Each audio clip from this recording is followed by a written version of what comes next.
Now let's talk about Kyle Shanahan's culpability because he created this situation. All right. And he said today there's no quarterback controversy, but that's kind of not really in his hands. If Jimmy Garoppolo comes back next week and stinks, he's out. If Nick Mullins comes out next week and stinks, it's over. The conversation's over. I mean, it's kind of like an organic thing now. We'll see what happens. So what I'm wondering is how much of Nick Mullins' confidence is him feeding off of Kyle Shanahan's confidence in him? I think everyone kind of feels like Shanahan believes in this kid. We feel it. He feels it. The teammates feel it. At the same time, I think a lot of people feel that Shanahan has questions about Jimmy Garoppolo. We feel it. Jimmy feels it. The teammates feel it. And maybe Shanahan's confidence in Nick and questions in Jimmy are petty and nitpicky and wrong. But that seems to be where he's coming from. And that seems to be sort of creating this situation. Am I off there? No, I don't think you're off at all. I honestly feel like, especially in the media that they had, the press conference they had with the media today, and there was a couple questions about, who's it going to be, Mullins or Jimmy, if Mullins continues to play well. And then, Kyle didn't really, he did say, this is Jimmy's team. And I tweeted it out too, because I was like, woohoo. But then I kept listening, and then I watched his face, and then I read his vibe, and I'm like, I don't really feel that he's totally certain on He Jimmy. said week to week, right? Week to week. So I feel like and that's the truth. That's the truth. Is Jimmy sitting there watching that thinking, oh my God, again? Like, this guy doesn't believe in me. It's like Papa Shanahan is like, no, you know what? It's one or the other right now. And I know I said that we have possibly two starting quarterbacks, but at the end of the day, it's Jimmy for me. It's Jimmy for me always. But for Kyle, I don't think it is. And I think that plays a lot into the mental aspect of both of these quarterbacks. To me, I think Kyle Shanahan wants his quarterbacks to be as smart as he is. Mm-hmm. His dad coached Steve Young. Steve Young's brilliant. He passed the bar. I mean, Shanahan developed Kirk Cousins, thinks like a coach. He developed Nick Mullins, thinks like a coach. He loves quarterbacks like this. Jimmy doesn't. Jimmy's you don't have to think like a coach to be a good quarterback. Dan Marino didn't. I mean, you don't have to. But that's where Shanahan is drawn to. And I think for whatever reason, he's not as drawn to Jimmy. He understands that Jimmy's good and that Jimmy wins in his own way. But I think that he just can't conceal his dissatisfaction with Jimmy's mental processing, his whatever. Mm-hmm. But I think on the other hand, let's say deep down inside, Shanahan prefers Mullins. I don't know what he does, but let's just say he does deep down inside. I don't think Shanahan has the guts to go with that switch. Because if you do, and you send Jimmy Garoppolo back to New England, and he tears it up because he's fine in that system, and maybe your system was the problem, and Nick Mullins maybe isn't as good as Jimmy Garoppolo, you'll never live that down. So Shanahan's in a weird spot where he may have a personal preference, but he's not necessarily willing to risk his entire reputation to see if he's right. So I don't know. Maybe that's my theory. I think, I feel like it really is week to week for him. He's just going with whatever happens on the field. And you know what? Do we know right now if Jimmy's going to go out this weekend, or is it Nick again? We don't know. What Shanahan said today is he needs to see him in at least one live session in practice just to see if he's healthy. Yes. So I don't know. I mean, let's go deep conspiracy theory. If Shanahan wants Mullins to become the starter, you don't put Mullins out there this week because Mullins' stock is at it's sky high right now. All it can do really is come down, kind of. So what you do is you put Garoppolo out there, and even if he's not ready, and if he plays great. If he struggles, then you say, well, the other guy's playing well, so we're gonna go with him until Jimmy figures it out.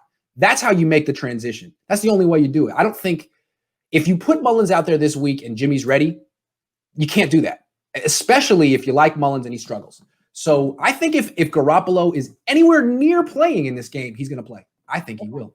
But do we think that maybe they'll just give him one more week to just kind of settle down and get a little bit more relaxed and maybe really make sure his legs and everything's good to go and his ankle's great before he gets back out there? This is the thing. It's interesting. I don't know. To me, if he plays in one practice and wants to play, if Jimmy wants to play and gets himself on the practice field and looks good enough, I think he's going to play. I don't know if he can do that. I don't know where Jimmy's psyche is right now and how eager he is to get back on the field. Maybe he's thinking, you know what? I don't want to follow that. Mullins just was lights out. He just basically threw a no-hitter. Mm-hmm. Let him go. Let him pitch another inning, see what happens. Maybe he'll come back down to earth and people will be asking for me to come back as opposed to being like, well, maybe we'd want to see Nick one more week. So I don't know. I mean, it seems to me if he's healthy, he'll play, but it's tough to follow that performance, especially when you've been a little shaky. Yeah, and I'm sure he'll continue to be shaky because, again, I don't think he's worked out the kinks in his mind. So final point I want to make about Kyle Shanahan. I think maybe I've been a little too hard on Jimmy Garoppolo. I think he's been a little too hard on Jimmy Garoppolo. And what we're going to have to see with Kyle moving forward is if he's the kind of guy who systematically, methodically undercuts a quarterback's confidence and ego. Because he's been hopping around the league. He was in Atlanta for 2 years. We don't know how that would have went in year 3 or year 4. You know, things got kind of weird at the end of the Super Bowl. And when they lost, Shanahan was pointing fingers at Ryan, and Ryan was mad at Shanahan. Deja vu, man.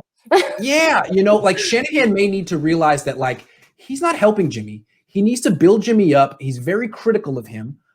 Maybe he needs to adjust his coaching style because older, wiser coaches who've been in it for 30, 40 years do a good job of pumping up their stars' egos. I mean, Andy Reid does it with Patrick Mahomes. Mm-hmm. And we see how he does, right? So yeah, he's so confident. And he's so confident. He calls plays in the Super Bowl, and Andy Reid's like, "Hey, whatever, man, whatever you say." Do your thing. Right. And I think Shanahan's much more of a micromanager. Yeah. He's like, if we just do what I say, we're gonna win. Jimmy, do what I say. Yeah, and I'm sorry, Jimmy's got to have a little bit of flexibility to do what he's going to excel at, right? And I think Kyle needs to take it down a notch and get out of his big head and realize that, like, it's not all on this one guy. We all have to work together as a team and utilize their strengths. I think he's not utilizing the strengths, and then he's pointing fingers when they don't do what he wanted them to do because nobody's Kyle Shanahan. Like, again, agree. And if we remember Jimmy at his best, 2017, he came to the 49ers, didn't even know the offense, and was basically ad-libbing. And he was confident. He was playing in joy. He was happy. He was a joy to watch. And now we're seeing a much more, you know, he's gone through some things. He's been through some things. He had Bill Belichick that was coddling him before, right? And Bill Belichick, he looks like this big grump on the sidelines. He looks scary. I'm not going to lie. He's a coach that maybe I wouldn't want to interview. But at the end of the day, I think he's got that tough love. And I don't think Kyle Shanahan has that. I think Kyle Shanahan is just kind of a jerk. And I think he takes out all the frustrations on Jimmy, it seems. And he needs to take a step back, and maybe he needs to go to the therapist with Jimmy. You know, maybe they do a one-on-one session together, get a 2-for-1 deal, because I think both of them have a couple kinks they need to work out in their mind. But, like, it's this daddy issues thing right now with Kyle Shanahan. And I think he needs to take a step down and just be like, you know what? My son is good. He's great. I'm going to build him back up. I'm not going to prey on his weaknesses. I'm with you on that. I think Kyle Shanahan can do a much better job of taking blame on himself. He's very good at being honest and blunt and calling it how it is when his players mess up. But you never hear him say, or you rarely hear him say, I messed up. I put this guy in a bad position. Don't blame him. Put it on me. And that's what Sean McVay does all the time, to the point where it almost sounds disingenuous. But I think it does help Jared Goff. And you look at Jared Goff, that's a guy who was on the therapist thing all last year. I mean, the guy looked like he was going through a nervous breakdown. And all of a sudden, he's back. He's doing okay. So, Kyle, it's in your hands. It is in you're the therapist. Yeah. Who's the therapist? It's you. Boom.